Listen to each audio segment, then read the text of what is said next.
Good morning. We're in Acts chapter 9, the second half of verse 40. And when she opened her eyes and when she saw Peter, she stood up.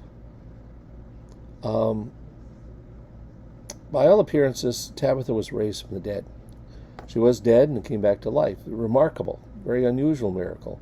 Yet things have happened and still do, though we would not advise it. Remember, we need to look at the fact that Dorcas was just resuscitated, not resurrected. She would die again. The fact that the Lord raised Dorcas, yet Stephen died, proclaiming the Word of God. God's ways are so hard and difficult for us to understand.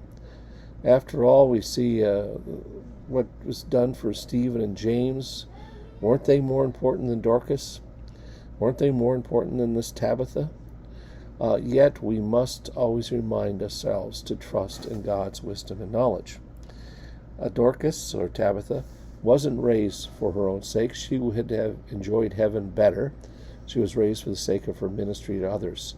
And that's the women showing the garments. That was a ministry.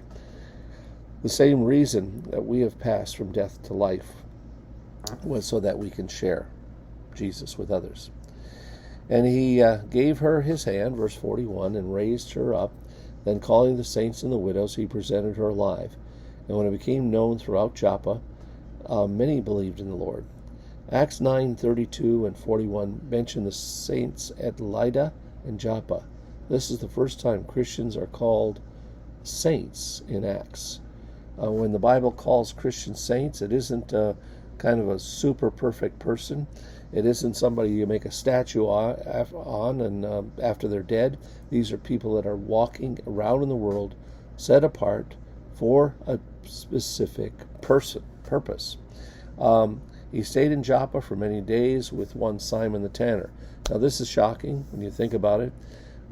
This sentence would be somewhat unusual because an observant Jew at the time, according to the law, was strictly forbidden to associate with someone who routinely worked with dead animals. Yet Peter was becoming less concerned about Jewish tradition and ceremonial things, and he was more concerned about following the heart of Jesus.